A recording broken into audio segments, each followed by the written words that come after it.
So I want to welcome everybody to the COVID-19 vaccine Q&A that the Department of Health, the St. Joseph County Department of Health and the St. Joseph County Public Library are presenting.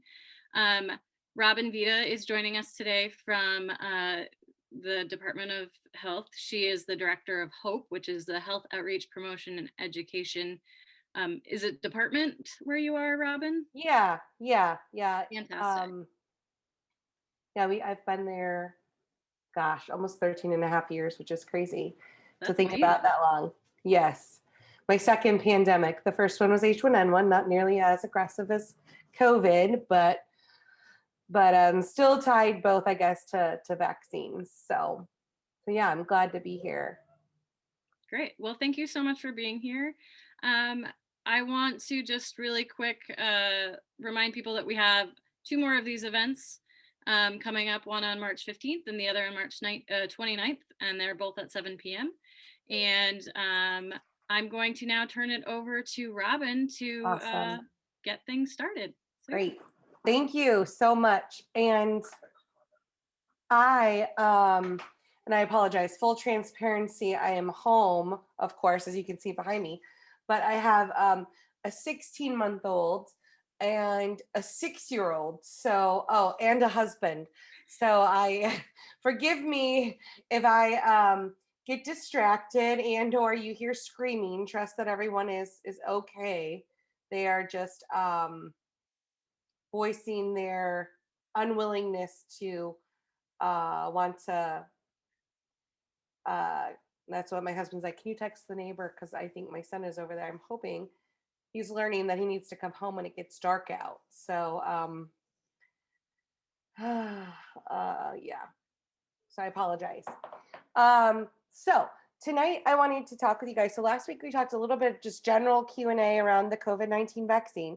Lots of big things happened last week, not just for us locally, for the switch to, so beginning tomorrow, actually, all first doses that will be given at the Department of Health's vaccine clinic at Hedwig Memorial Center will be Pfizer.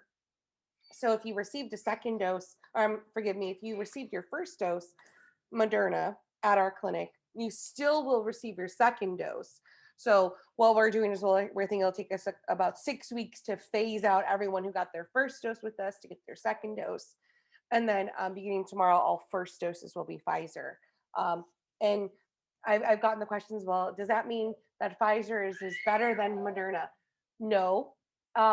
Really, the best vaccine is the vaccine that somebody can get right now. That's really going to be the way we're going to be able to halt the change in variants with COVID-19, because the more transmission there is, every time somebody gets sick, there's opportunity for a virus to mutate. And that's where those variants become the issue. So we need to stop transmission. So my husband even said it tonight. He's like, I'm not sure about Johnson and Johnson. I said the best vaccine for you is the one that you're going to be able to get. Period. And that's what you are doing. So so that's the big thing that happened locally. We switched to Pfizer because they were able to give us more of it, and we wanted to ramp up our ability to vaccinate more St. Joseph County residents. So we went from 500 doses of vaccine a day to today we did just under 1,000. Tomorrow we have appointments up and open for up to 1,000 people. So we will push them through in about a 9-hour shift. So we're taking about 22 people every 10 minutes. And most people are like, oh my goodness, are you congregating people? No, super big area. Everything's socially distant and sanitized frequently. The longest part of waiting is, of course, for your observation. So tonight I wanted to talk more directly about misconceptions that individuals might have around the vaccine. And I'll answer questions because that's my livelihood, is educating, increasing awareness, providing factual information. So if you have a question that's not related to a myth or something you've heard, that's okay too. Please ask. It's your hour, I guess, to ask me at the department. And if it concerns eligibility, several announcements will be made this week, specifically around eligibility. Um, Unfortunately, currently I am embargoed, so I cannot share what that is. But know that with the increase in vaccine, we'll be able to open up eligibility faster.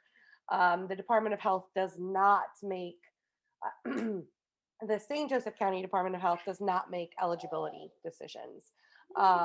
Trust that if we did, we would have made very different decisions. But we do not. The State Department of Health does. And that was a directive given by the federal government. So the federal government, at the time when vaccine was rolling out, had no distribution plan. So they said, these are the people who we think should get it. And then the states, you can figure out who should get it based on the most important factor is mortality. 98% of people in the state of Indiana over the age of 50 made up 98% of all our deaths. So that's why we're doing this aged in approach. Not because we don't value our young people with chronic diseases. It's just we see our first goal is to stop people from dying, and then the second is to control transmission, which we'll talk a little bit about today, because there's also big advancements that have come out with looking at transmission in individuals that get the vaccine. So I'm going to share, I think, probably 4 or 5 main myths that I've heard pretty consistently throughout the pandemic when we first started talking about vaccine. And then I'm a fairly informal speaker, so if you have a question, you can feel free to put it in the chat, or you can unmute and just ask me. Again, I'm hoping to empower you guys with correct information, which will then empower you to share that information with others who may have questions. And if anything, direct them to our website locally or the library, who's been helping schedule and register all of our appointments and offering just, general assistance. I am working on a bendable collection. I think I'm up to 4 resources now that will help individuals navigate how to find information specific to not just the COVID-19 vaccine, but vaccines in general. I think when we are aware of vaccines and how they work, understanding how the new vaccines, such as the COVID-19 vaccines, both Pfizer and Moderna, we can see that there is where the advantage to the vaccine that's produced this way is exciting. So hold on one second. Let me.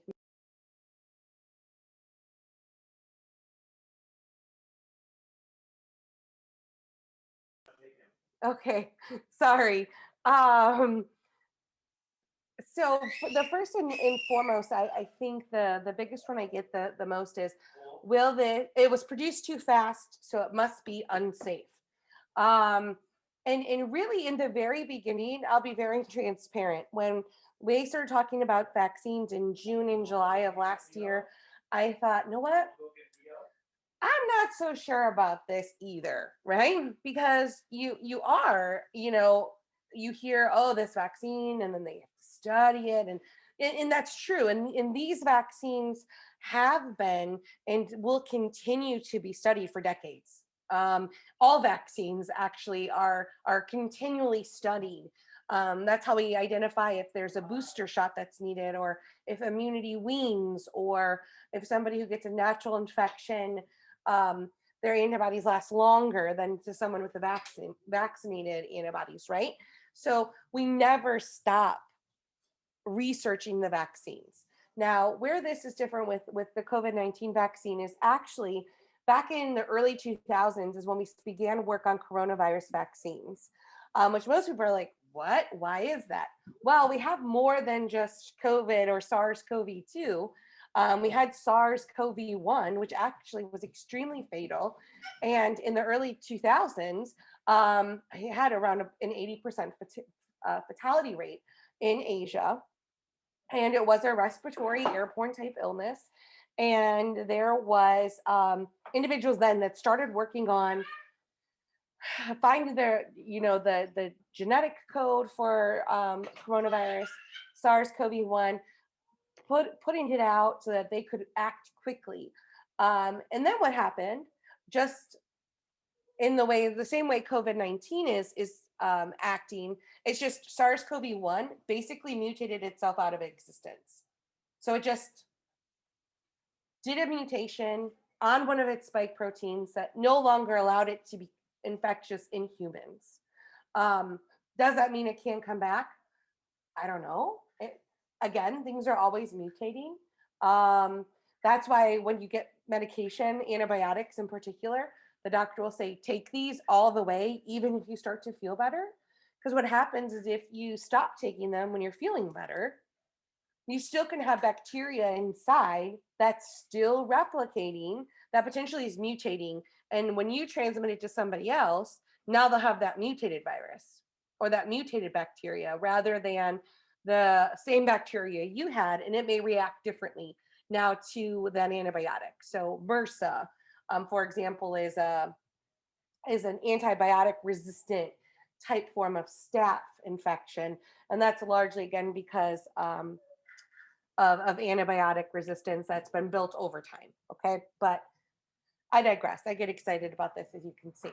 So 2003, they start working on sequencing SARS-CoV-1, and then COVID-19 hits. And now remember, COVID-19 hit other parts of the world before it hit us. And they were also beginning to work on the sequencing of SARS-CoV-2, the virus that causes COVID-19, very quickly. And because they had already started almost two decades ago, they had a lot of work already done. So when they were able to come in and see where those spike proteins were different and the genetic code was slightly different, they could switch it relatively quickly. And then the other greatest factor in the COVID-19 vaccine production was resources. What happened is you had a world, not just a few countries, but a world that said, I'm going to give unlimited resources to figuring out how to get the vaccines we need to ultimately move forward. Anybody who is in the science field usually has to work off of grants, big National Institute of Health grants, the National Infectious Disease, those types of things that come around pretty much every 4 to 8 years. So if I write a proposal for a grant to fund a potential vaccine and I don't get it and I don't have unlimited resources, I'm not going to be able to do the vaccine research I want to do, right? Well, this time around, instead, they said, hey, first one to the game, you got the money. And there was enough of it for all of these companies to begin to solve a piece of the puzzle. And that's where I think the problem lies with the terminology, right? What was it? Warp speed, okay, implies things were done quickly, and therefore shortcuts were taken, and they weren't. They weren't. Several times, Pfizer, Moderna, even Johnson and Johnson, which is the newest kid on the block, had their trials stopped, which is a good sign that their trials were stopped to identify adverse reactions to ensure they weren't caused by the vaccine. And the interesting thing with our new vaccines, and this kind of takes me into the next myth, I hear this all the time, specifically from my communities of my Black and Latinx friends, is that the vaccine is going to alter my DNA, right? So here we have this warp speed production, which wasn't necessarily warp speed, about 20 years or so. Certain things were done quicker because resources were available. So you were able to get more people entered into your phase 1, phase 2, phase 3 trials. So that happened a little bit quicker. And think people were 6 months into this. They wanted to see the end as well. So they were able to pull people in. But then now you have this new technology, which most people like new things, right? Ooh, the new iPhone or Samsung Galaxy X 10,000, right? Because it means it's better. But when you start talking about vaccines, something that people tend to have a little bit of hesitancy around anyway, when you start talking about this, now there's even bigger breaks. And that's why I feel so important. It's so important to clear up some of the information. So altering the DNA, no. So mRNA technology is what's utilized for the Moderna and the Pfizer vaccine. So that means it actually uses messenger RNA to tell your body to make the protein that mimics the spike protein on a SARS-CoV-2 virus. So it never enters the cell's nucleus where the DNA is safely stored away. But mRNA is just a messenger. It just tells the cell what it needs to make. The benefit of mRNA technology is that it's using the body's own machinery to create what it needs. We see two things with this. One, super high effectiveness, which we see with Pfizer and Moderna. Moderna has a 100% effective rate at keeping people out of the hospital from severe COVID infection. And neither Pfizer or Moderna have reported any deaths as a result of severe COVID infection, which is huge. And that's because the body has told itself what it needs to make to basically arm itself. So in the event it does come into contact with a spike protein, the body's already made its own machinery to fight it off. So you don't become sick, or if you do become sick, it's very mild and it's nothing that's going to cause undue harm. Very similar, and we'll talk about the flu vaccine here in a minute, because that uses a slightly different technology.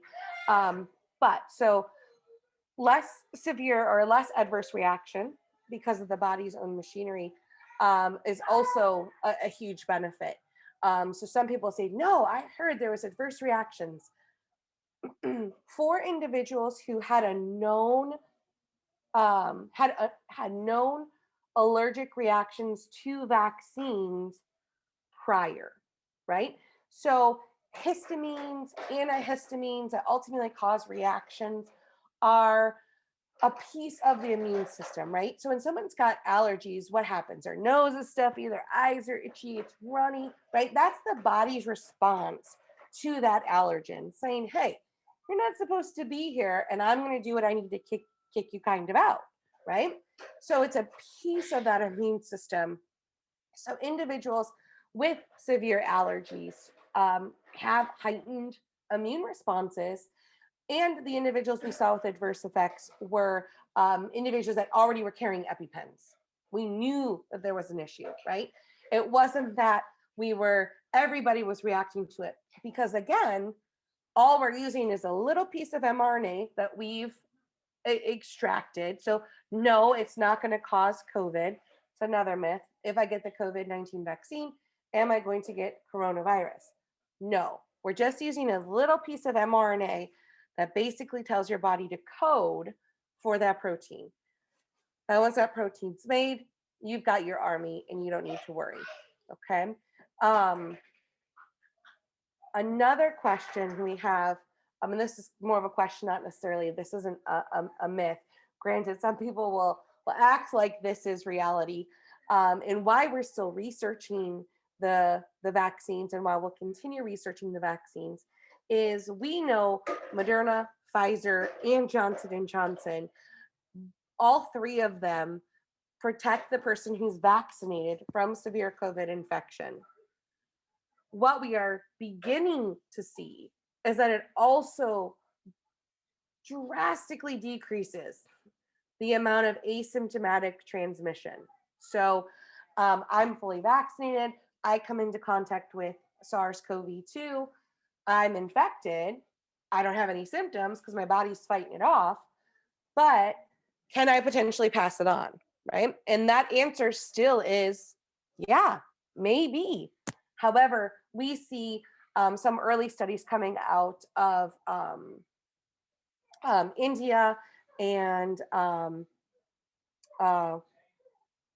want to say Pakistan, but that doesn't sound, yeah, I think it is Pakistan and India, both with Pfizer and Moderna, since they received their vaccines before we did.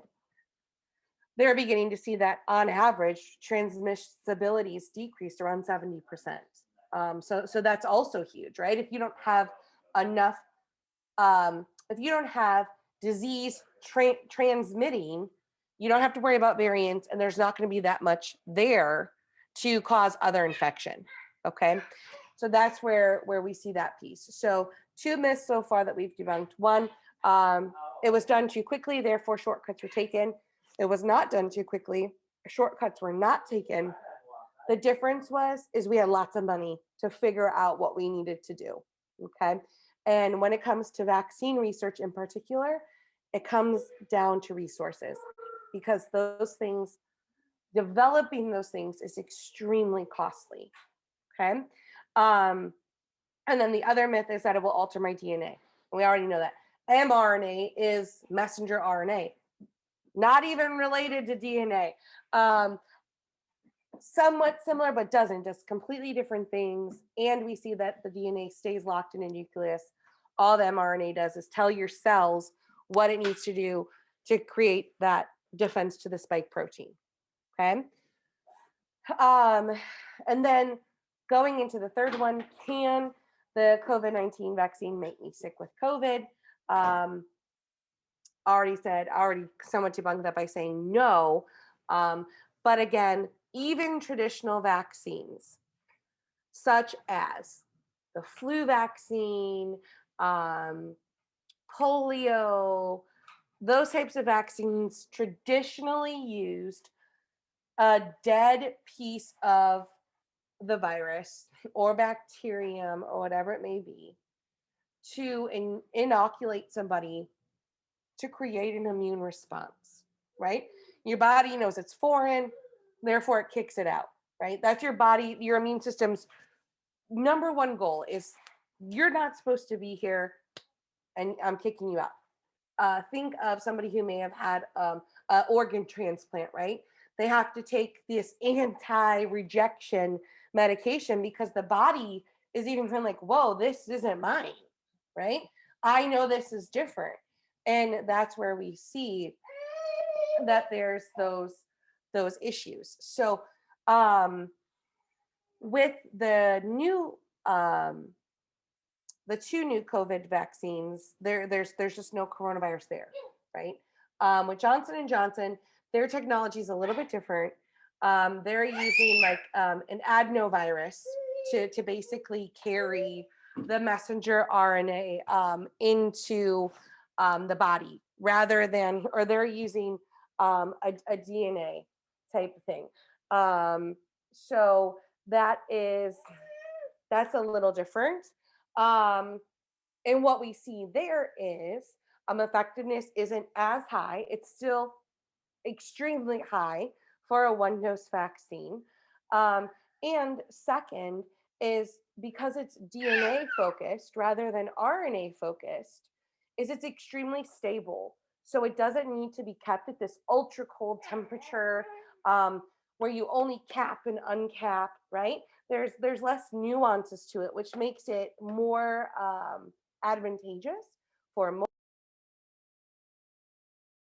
and other maybe harder to reach areas. Like I think of rural communities, places where it's harder to get the resources needed, these deep freezes or those types of things. This is where Johnson and Johnson, I think, is really going to fill another piece of the puzzle, right? Because again, the vaccine is just another tool in our toolbox. It's not a cure. Doesn't mean the pandemic's going to end. I think we will deal with coronavirus and COVID-19 for a very long time, but we'll be able to manage it. And it won't be this life-altering infection, because we'll identify better ways to treat it. We will identify better ways to keep control of how many infections we see.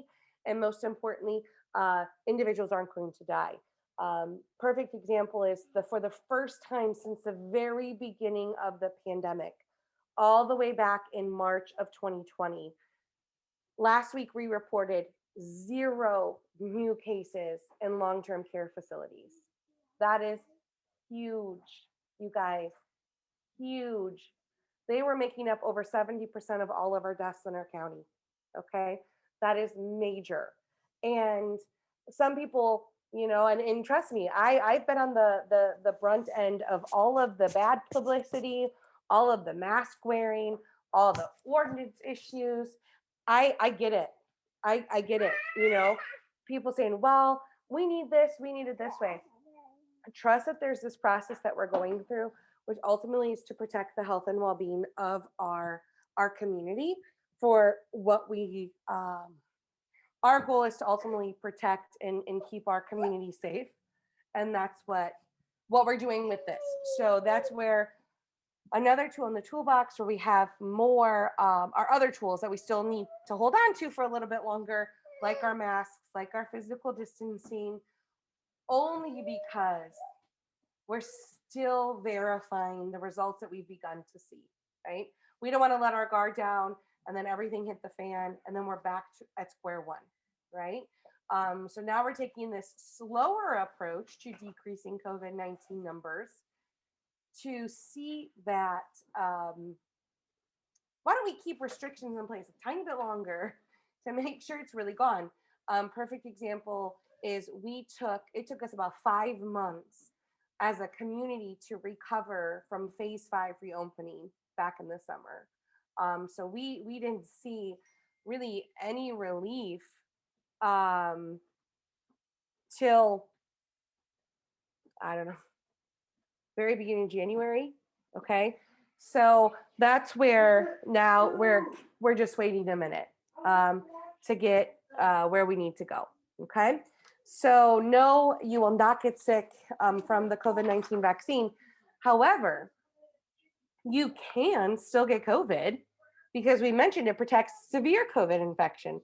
Doesn't mean that somebody who has to wait the 21 or 28 days between their doses may still not get sick.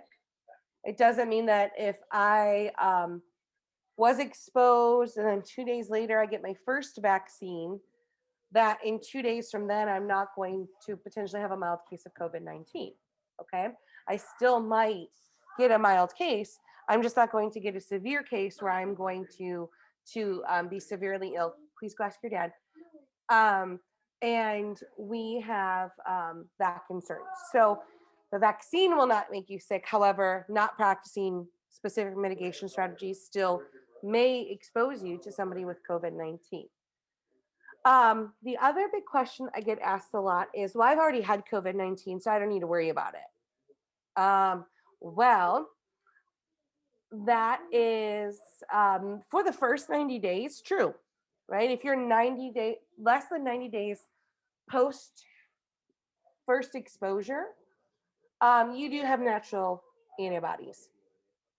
And we have seen studies that say it might be longer, okay? We've also seen studies that say, well, it might be dependent on whether or not how severe your infection was in the first place. But these are all the things we're learning now. We didn't look at it when people were first sick because we didn't know we needed to look for it. But now we are seeing that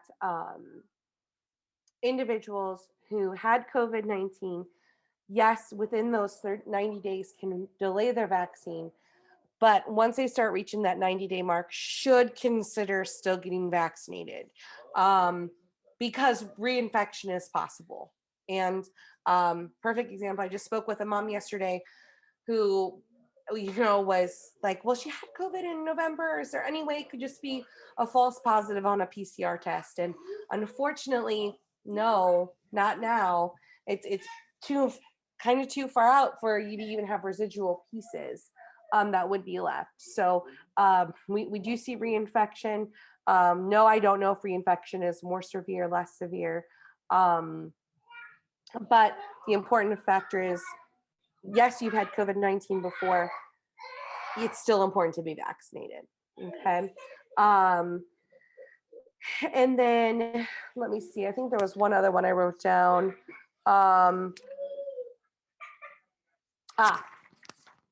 This kind of also goes along the same lines with the question or the story I was just telling. After getting the COVID-19 vaccine, will I test positive for COVID-19 on a viral test? The PCR tests that are ran look for the virus, they don't look for antibodies.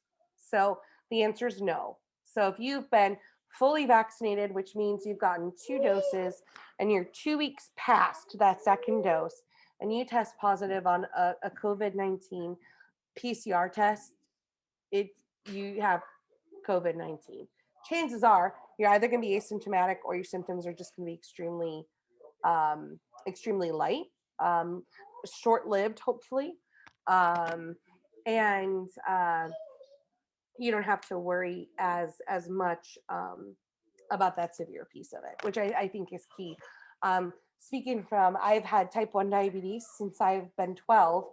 So I was very concerned, and all I thought about is, what if I'm the one who gets sick, even though I'm young and healthy? What if I get sick and I have to be in the hospital? So when I became fully vaccinated, because I work daily at our COVID-19 vaccine clinic and have higher amount of exposure to people, I counted down my days past my second dose, just because I'm like, whoo, okay, now if I get it, because I have a 6-year-old who's in person learning, at least I'm not going to die, right? And it's very similar. We see effectiveness for a flu vaccine is actually not nearly as high as it is with our COVID-19 vaccines. And the flu vaccine is fairly effective at keeping flu under control, right? So I want to make sure that we have that understanding that it's a piece of the puzzle as we move forward. And the more people that get vaccinated, the faster we will be able to get out of this somewhat very dark hole we've been in. I like to think we're kind of on the other side of the mountain, still at the top, just hopefully making our way down. And we don't want to stumble. So we want to go down because it took us a really long time to get to that top. So that's kind of where we are with that. And then in the very beginning, right after Pfizer received their emergency use authorization, there was an article that was very quickly debunked that spoke around fertility and COVID-19 vaccines, right? And right as the COVID pandemic hit, I had just come back from maternity leave from having my second son.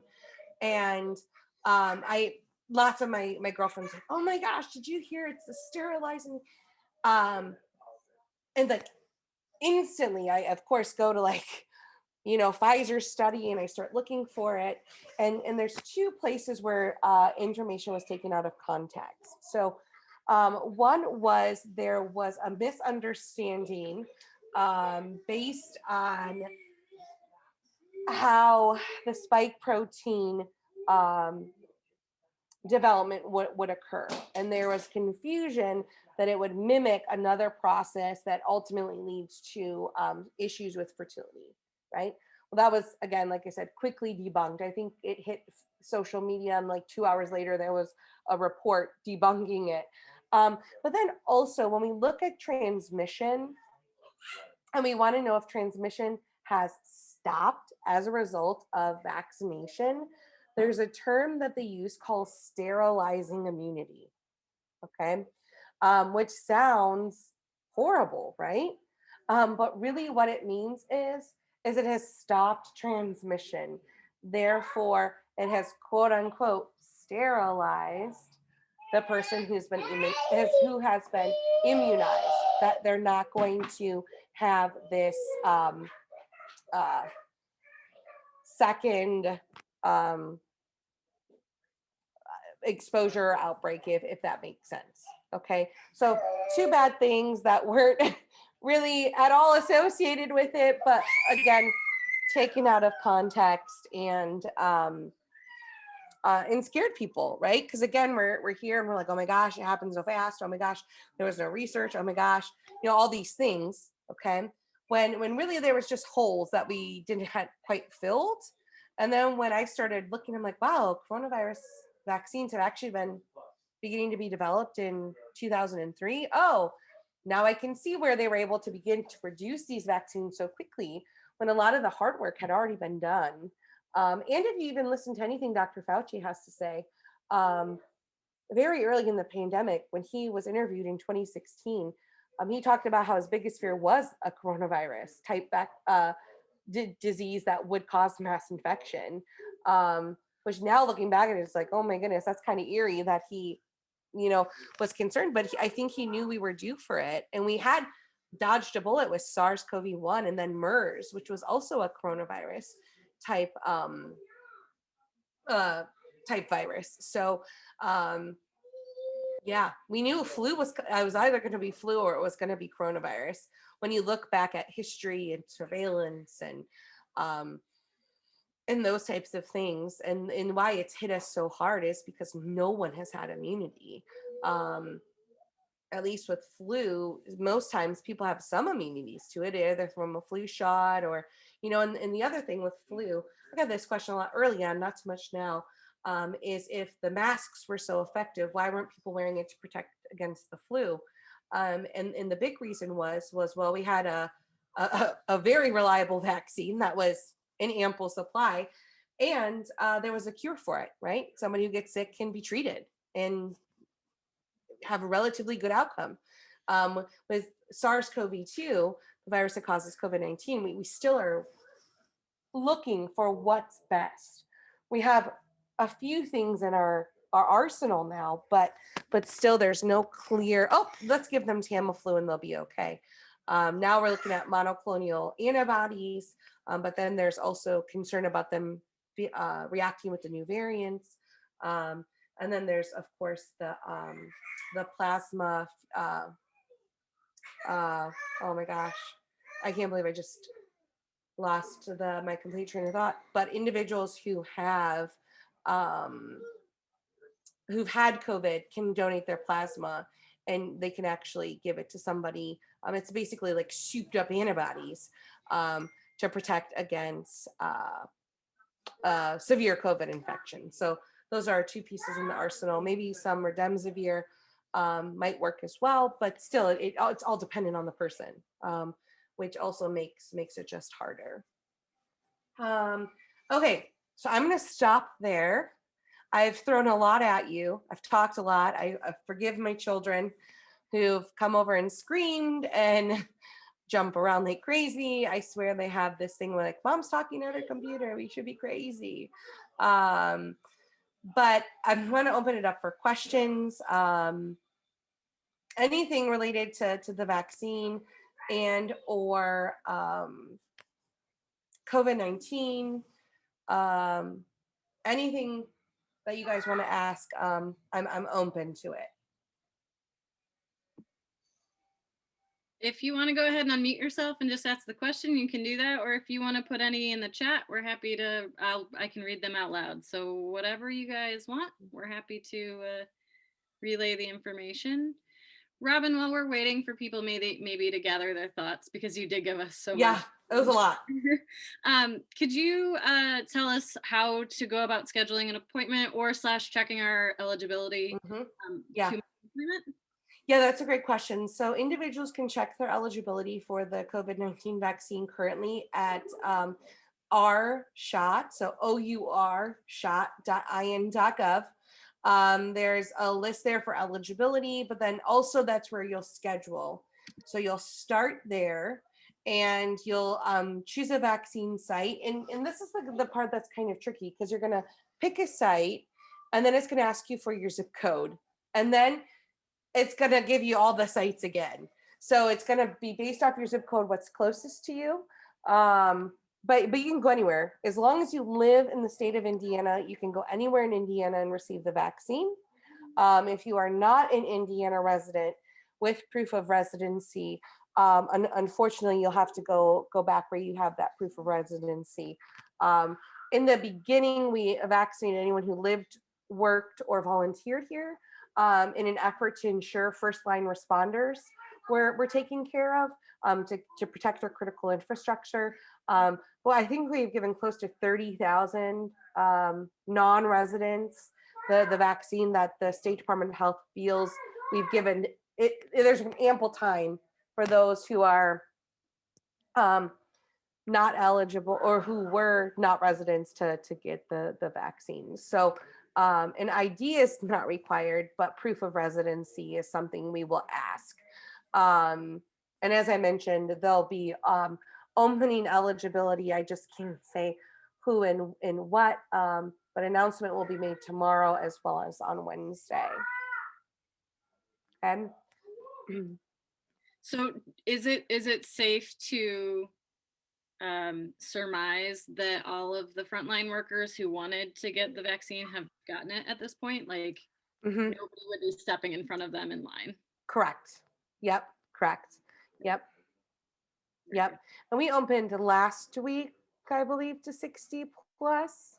And I believe like 100,000 Hoosiers registered on day one.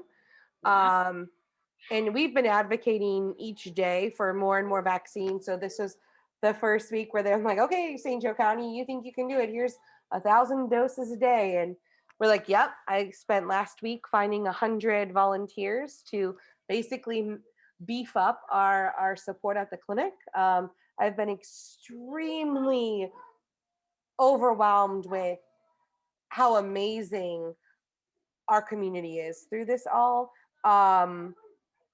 When I put out a call for volunteers, I thought, okay, if I get 100, that's gonna be awesome. Well, I got almost 1,700. And we still get people that sign up and they'll email me each day. I'd say about 80% of our vaccine clinic is ran by volunteers, and 20% are our staff. And that's not because the Department of Health doesn't see this as important enough to put their staff there. It's just that we're still held by state mandates to do all of our other work that has to get done. Like our annual report had to be submitted to the State Department of Health today. So we were, rightfully so, scrambling over the weekend to make sure everything was put in place because, we're looking at a record number of overdose deaths from 2020. So we're the main naloxone distributor in the county. So we're trying to put together a new distribution plan. So there's all these pieces, and a lot of the time I'm doing that work while I'm at the clinic supporting our volunteers to make sure that their questions are answered, they feel secure. No one is turned away who is eligible for a vaccine. And we definitely err on the side of let's get vaccine in people's arms, so we can be ahead of this curve. Can you talk about once you do have an appointment, like how long are wait times, and is there ever a time where you guys run out of vaccines and you get turned away even though you have an appointment? I hear all these horror stories, mostly from other states, but very good questions. Yeah, no, very good questions, and I think that's a good thing too to talk about, like what happens after you've had the vaccine. That too, yeah. So, Indiana has prioritized that anybody who receives a first dose of vaccine will most ultimately get a second dose, period.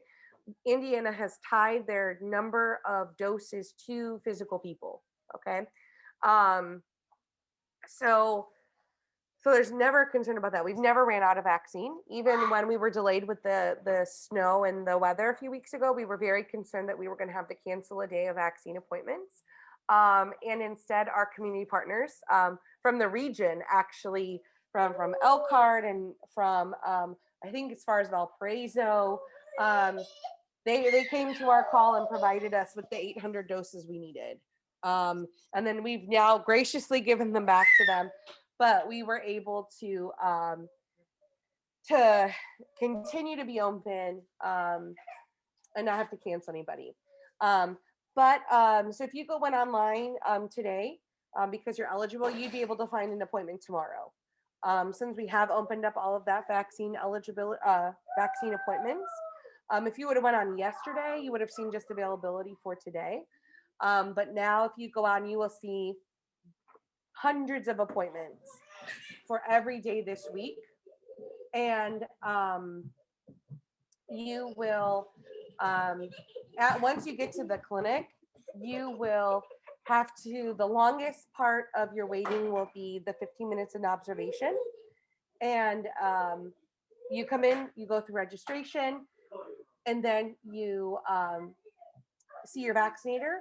And that whole process is maybe 5 minutes. Depending, this morning it was a little bit longer. We had a really big morning rush. So again, vaccinating 22 people every 10 minutes. In the beginning, it was our first day doing it. So we saw a few new vaccinators and that type of thing. So that took us a minute. But yeah, in general, I think you can expect to spend about 25 minutes with us. And then you're on your way until you have to come back for your second dose. Most common side effects with either of the vaccines has been sore arm, of course, and maybe a small low-grade fever. Some people have reported chills with the Moderna vaccine. I personally had a headache for like the next day, just a headache, and I was like, oh, that's weird. I never get headaches. However, all of those signs are your body's immune system working, right? So, and don't think because if you didn't have any symptoms that your immune system wasn't working. It just means that, most times individuals with those adverse or side effects, it's just their immune system ramping up to do what it needs to do. And most of them are very short-lived. I think everyone I've spoken to has said it maybe lasted 24 hours. And as quick as it came is kind of as quick as it went. So that is kind of what to expect. No need to freak out.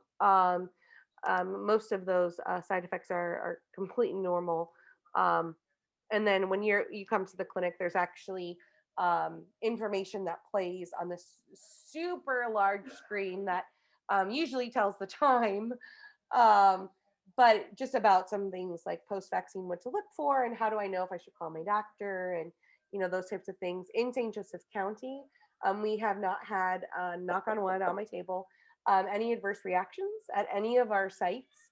However, we have had a few panic attacks because people, I think, are kind of amped up a little bit, and that's rightfully so, right? It's you've gone through like this almost this traumatic year, and now you're coming through, and you still might have some questions. So that's why I always tell people, if you're questioning it and you have questions, call me at the Department of Health, shoot me a message on Facebook, Twitter, whatever it may be. Just be nice, because we've had a lot of not nice over the last 15 months here. But really, we're looking at any way that we can help people feel comfortable with taking the vaccine and realize that it's a benefit. I don't want to tell people to get it just because they need to get it. I want people to believe in the value of getting the vaccine, because it's going to help keep them safe. And I think in a couple of months from now, we're going to see that doesn't just keep you safe, it's going to keep your whole family safe. I am really encouraged by seeing some of the early research on transmission and the decrease that the vaccine is allowing to occur. That's great. Any other questions from anyone? Was this helpful? I also like feedback, like if it was helpful, if you wish I would have talked slower, had slides. I thought about doing slides and I'm like, then it's like too, I don't know. I'm just too much of a, like, let's just learn about it together rather than being real too teachery. I am associate faculty at IUSB in their College of Health Sciences. So very rarely my students always say, Professor Vida, you never use slides. And I'm like, yeah, because then you're too busy reading the slides. I want you to listen to like the information and that type of thing. So yeah, I encourage all of you. I'll put my information here. I'll put my information in chat. So if you guys do have questions, don't hesitate to reach out to me. I would call me, or actually email me rather than call me, just because I get a lot of phone calls, you guys. Yeah. We do have a question in the chat right now. It's free. It's free. Free. The vaccine is free. No charge. Yep. Come get Vaccine is free. They're going to ask for an insurance card. However, if you don't have one, doesn't matter. Don't let that be a barrier for you not to come. That or an ID. They're going to say, do you have identification? You say no, but I can show that I'm an Indiana resident. Awesome. We're going to take that. And if they ask for insurance and you don't have an insurance card, that's fine too. We're not going to charge you. We're not going to use your proof of residency to share that with anybody. All of that is just so that we know how to reach you to make sure you get your second dose. Great. Well, it is 8 o'clock, so if anybody needs to leave, I don't want you to feel like you have to go. Robin, if you have a few minutes, I'd love to Mhm. hang out just a little while longer, just in case Sure. any last minute questions. I know we started a little late, so I don't want to cut Yeah. our time short if you're okay with that. Yeah, no, that's not a problem. Yeah, fantastic. So yeah, thank you so much for all of this. This is really, really helpful. If anybody has any questions, please feel free to speak up or put it in the chat. Um, Robin, do you guys have any resources to help with the mental health weight that is on everybody's shoulders right now? Like, does the Department of Health have anything that we can access online right now? Are those resources out there? There is so there's through the State Department of Health, there's Be Well Indiana. That is a website that has lots of different resources on it. And then our SJC Cares, which is our local system of care, which is coordinated through Oaklawn.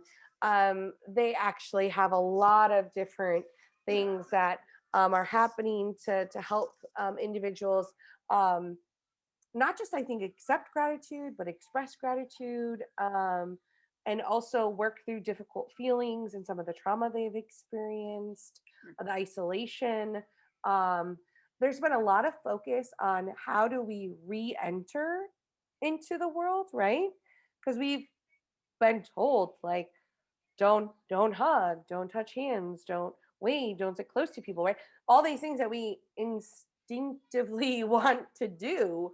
So now there's like this flip side of how do you, when it's safe, it's not safe yet, it's getting safer, it's not safe yet. But when it is safe, how do you, yeah, go back to eating at restaurants or have friends over or um, travel and, all of these other pieces. So I think some of that is interesting. So you can actually like Google re-entry after COVID. And they have some phenomenal resources there. And I believe Oaklawn has an agreement with an app called Headspace, where they're allowing individuals to have a free subscription currently. And that's an app you download on your phone. And it helps practice mindfulness and some meditation. Um, really helps, I think, just organize your thoughts so you can think of what questions you may need to ask, what help you may need. Um, Also, I think it normalizes the fact that it's okay to not be okay, right? Um, like, and I'm an open book. I'll always attest to it. Like there was 2 weeks ago, and it was the snow day, and my son was supposed to be in school for a 2 hour delay, and then I got an email saying, "Nope, psych, no school," and like Dr. Fox called, and he was like, "How are you?" And I was just like, "Ah," like the whole weight of the world just came down on me because I'm like, now I have to manage childcare, and I'm supposed to be at the clinic, and you know, so and he was just like, stress leaving your body, get it out, it's a safe space, and I think like we just need to realize like, yeah, we need to be safe spaces for people, um to allow them to usually say what we never would say, right? Is like right now I feel like I'm flailing, or I'm treading water, my head's just above the water, or I don't know. The day I found out my son had to e-learn back in the fall, I literally sat at my kitchen table and cried because I thought, how am I going to do this? I can't do this any longer. Not with my job, and I have at the time not even a 1 year old yet. Oh my, how am I going to do this? And I like literally wept because I just, and that's been a hard thing too. Like with the department, is people forget that the Department of Health, we're also people who have families and feelings, and we're all trying to keep the weight of the county going while we're also trying to be mindful of, yeah, should I send my son back to school? Should I keep him home? Should I send my other son to daycare? All these same questions. So I think it's just hard. And we just had to be really validating, right? People call and be angry and be like, yeah, get it out. I'm angry too. Yeah, why aren't we further ahead? Um, and I think that's okay. And I think a lot of it is, I think Headspace is really good with helping you collect those feelings and then putting that energy into something that is outward rather than inward. Wow, thank you. That's super informative, and I think there's a lot there. I know that the library has been sharing a lot of these resources on our Facebook page too. Mhm. Feel free to email the library@sjcpl.org. We're happy to respond to any of your questions. We can help you schedule a vaccine Mhm. appointment if you need help with that. We are more than happy to do that over the computer or over the phone. You can call us on the phone. Yeah. Our phone number is 574-282-4646. We're totally happy to help you guys out with any of that stuff. So don't see hurdles anywhere. We are Right. happy to help you get everything figured out. Mhm. Mhm. And trust, if you're not yet eligible for the vaccine, trust that that you will be. That you will be, and we hear the concerns. We advocate for the concerns. Um, and we will continue, yeah, I think to push for, to ensure that the individuals living in our community are safe and protected. Um, and I would think more open eligibility easily by April, where things will just look different. The more vaccine we can get, the better off we're going to be. And I feel very hopeful about that now. Great. Well, Robin, thank you so much for being here tonight. Unless anybody else has a last minute question, we're happy to answer. I'm going to let us sign off for the evening. This has been so informative, so Good. wonderful. Just a reminder, we've got 2 more of these vaccine events coming up on the 29th and the 15th, both at 7 p.m. It will cover new material and will be an opportunity to ask questions if you need. So please come back and join us again if you would like. And if you found this helpful, go ahead and let your friends and family know. We're happy to have everybody come and do this thing. So thank you guys for being here, and I hope you all have a great evening. Thank you, Thanks, Robin. guys. Bye, everyone. Stay safe.